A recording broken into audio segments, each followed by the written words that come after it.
Hello student, তোমরা যারা class 12 অর্থাৎ দ্বাদশ শ্রেণীর ছাত্রছাত্রী আছো এবং তোমাদের রাষ্ট্রবিজ্ঞান সাবজেক্টটা আছে, তোমাদের জন্য আজকের ক্লাসটা খুবই গুরুত্বপূর্ণ। আজকের ক্লাসে যে প্রশ্নের উত্তরটা নিয়ে আলোচনা করব, এই প্রশ্নটা তোমরা যারা 2024-এ উচ্চ মাধ্যমিক পরীক্ষা দিতে চলেছো, তোমাদের জন্য খুবই গুরুত্বপূর্ণ একটা প্রশ্নটা হচ্ছে ক্ষমতা স্বতন্ত্রীকরণ নীতির পক্ষে ও বিপক্ষে যুক্তি দাও। এই প্রশ্নের উত্তরটা নিয়ে আজকের ক্লাসে আমি আলোচনা করব।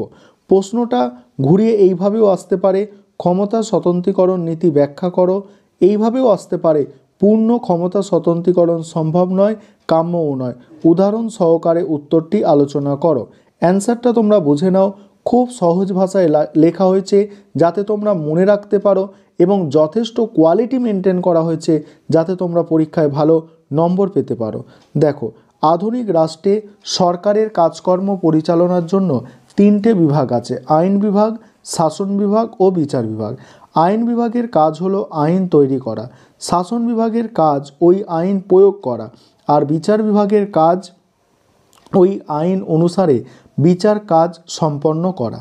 ক্ষমতা স্বতন্ত্রীকরণ নীতির মূল কথা হলো রাষ্ট্র পরিচালনায় প্রধান তিনটি স্তম্ভ আইন বিভাগ, শাসন বিভাগ ও বিচার বিভাগের পূর্ণ স্বতন্ত্রীকরণ। অর্থাৎ এখানে বলা হয়েছে সরকারের তিনটি বিভাগ স্বাধীনভাবে নিজের ক্ষমতা প্রয়োগ করবে, কেউ কারোর বিভাগে হস্তক্ষেপ করবে না। ফরাসি দার্শনিক মন্তেস্কু হলেন এই নীতির প্রধান প্রবক্তা। তিনি তার দ্য স্পিরিট অফ লস গ্রন্থে বলেছেন, আইন প্রণয়ন বা শাসন ক্ষমতা একই ব্যক্তি বা সংস্থার হাতে থাকলে স্বাধীনতা থাকতে পারে না। তারপরে দেখো, ক্ষমতা স্বতন্ত্রীকরণ নীতির সুবিধা বা পক্ষে যুক্তি। প্রথমত, সরকারের প্রত্যেক বিভাগ যদি স্বাধীনভাবে কাজ করার সুযোগ পায় তাহলে প্রতিটি বিভাগ নিজের দক্ষতার পূর্ণ বিকাশ ঘটিয়ে কাজ করতে পারে।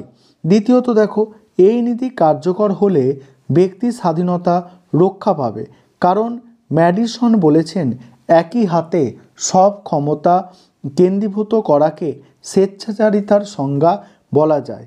সরকার স্বেচ্ছাচারী হলে ব্যক্তি স্বাধীনতা থাকবে না, তাই এই নীতিকে বলে ব্যক্তি স্বাধীনতার রক্ষা কবচ। তৃতীয়ত, এই নীতি রূপায়িত হলে প্রতিটি বিভাগের দায়িত্ব সুনির্দিষ্ট হবে, ফলে তাদের দায়িত্বশীলতা বৃদ্ধি পাবে। তারপরে দেখো, ক্ষমতা স্বতন্ত্রীকরণ নীতির বিপক্ষে যুক্তি। এখানে কি বলা হয়েছে দেখো, ক্ষমতা স্বতন্ত্রীকরণ নীতির বিপক্ষে যুক্তি দুদিক থেকে দেখানো যায়। এক নম্বর হচ্ছে এই নীতির বাস্তব প্রয়োগ সম্ভব নয়। দুই হচ্ছে এই নীতি কাম্য নয়। বাস্তব প্রয়োগ সম্ভব নয় যারা বলছেন সেখানে যুক্তিগুলো দেখো। প্রথমত, এই নীতিতে বলা হয়েছে এক বিভাগের কোনো ব্যক্তি অন্য বিভাগে যাবে না, কিন্তু বাস্তব ঘটনা তা নয়।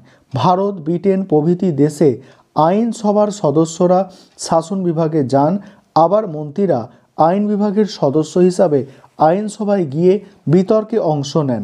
দ্বিতীয়ত, এই নীতিতে বলা হয়েছে এক বিভাগ অন্য বিভাগের কাজ করবে না, কিন্তু বাস্তবে তা হয় না। পৃথিবীর প্রতিটি দেশে বিচার বিভাগ বিচার করতে গিয়ে আইন তৈরি করে, আবার শাসন বিভাগও আইন তৈরি করে, যেমন আমাদের রাষ্ট্রপতি জরুরি আইন জারি করেন। তৃতীয়ত, এই নীতিতে বলা হয়েছে এক বিভাগ অন্য বিভাগকে নিয়ন্ত্রণ করবে না, কিন্তু বাস্তবে করে থাকে, যেমন আমাদের দেশে আইনসভা অনাস্থা প্রস্তাবের মাধ্যমে মন্ত্রিসভাকে সরিয়ে দিতে পারে, আবার বিচার বিভাগ সংবিধান বিরোধী আইনকে বাতিল করতে পারে। মার্কিন যুক্তরাষ্ট্রের বিচার বিভাগেরও এই ক্ষমতা আছে। চতুর্থ, অনেকে বলেছেন সরকারের কার্যাবলী তিনটি ভাগে ভাগ করা যায় না। গুডনাও বলেছেন সরকারের দুটি বিভাগ, আইন বিভাগ ও শাসন বিভাগ। বিচার বিভাগ শাসন বিভাগের মধ্যে পড়ে। আবার উইলবি বলেছেন সরকারের 5টি বিভাগ। তারপর দেখো, এই নীতি কাম্য নয় যারা বলেছেন দেখো, প্রথমত, সরকার একটি জীবদেহের মতো, জীবদের অঙ্গ প্রত্যঙ্গ বিচ্ছিন্ন হয়ে কাজ করতে পারে না, তেমনি সরকারের বিভাগগুলি বিচ্ছিন্ন হয়ে কাজ করবে, এটি কাম্য নয়। দ্বিতীয়ত, মিল, ল্যাস্কি প্রভৃতি রাষ্ট্রবিজ্ঞানীরা বলেছেন প্রত্যেক বিভাগ যদি পৃথকভাবে কাজ করার সুযোগ পায় তাহলে প্রত্যেককে অন্যের কাজের খুঁত ধরতে ব্যস্ত থাকবে, অপরকে হেয় করার চেষ্টা করবে, এর ফলে নিজের কাজে মন দিতে পারবে না। তৃতীয়ত, এই নীতি স্বাধীনতার একমাত্র রক্ষা কবচ নয়, স্বাধীনতার সবথেকে বড় রক্ষা কবচ হলো জনগণের সতর্কতা। গ্রিক দার্শনিক পেরিক্লিসের ভাষায় দেখো, চিরন্তন সতর্কতাই হচ্ছে স্বাধীনতার মূল্য। তারপর কি বলা হচ্ছে দেখো, চতুর্থ, এই নীতিতে বলা হয়েছে সরকারের 3টি বিভাগ সমান ক্ষমতার অধিকারী, কিন্তু গণতান্ত্রিক রাষ্ট্রে আইন বিভাগের প্রাধান্য স্বীকৃত।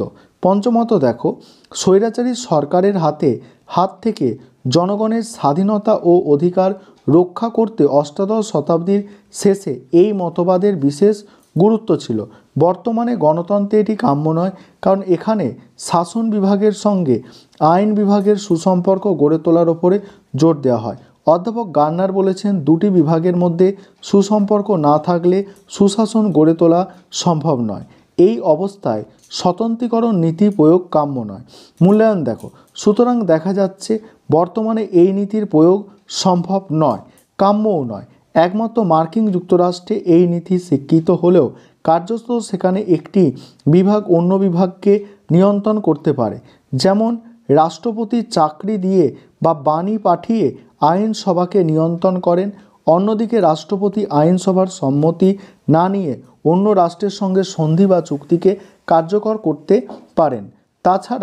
তাছাড়া যেখানে আইনসভা রাষ্ট্রপতি এবং বিচারপতিকে অপরাধমূলক কাজের জন্য বিচার করতে পারে, সুতরাং এই নীতি সমর্থক মার্কিন যুক্তরাষ্ট্র এই নীতিকে শেষ পর্যন্ত সম্পূর্ণভাবে প্রয়োগ করতে পারেনি। তাই এই নীতির কার্যকারিতা সম্পর্কে অনেকে সন্দেহ প্রকাশ করেছেন। সমালোচিত হলেও এই নীতির কিছুটা মূল্য আছে। কাজের সুবিধার জন্য 3টি বিভাগের পৃথকীকরণ প্রয়োজন, বিশেষ করে বিচার বিভাগের স্বাতন্ত্র্য রক্ষা একান্ত প্রয়োজন। প্রায় সব দেশে এটি স্বীকৃত। তবে সুশাসনের স্বার্থে শাসন বিভাগ আইন বিভাগ পৃথক থাকলেও উভয়ের মধ্যে সহযোগিতার সম্পর্ক থাকা উচিত।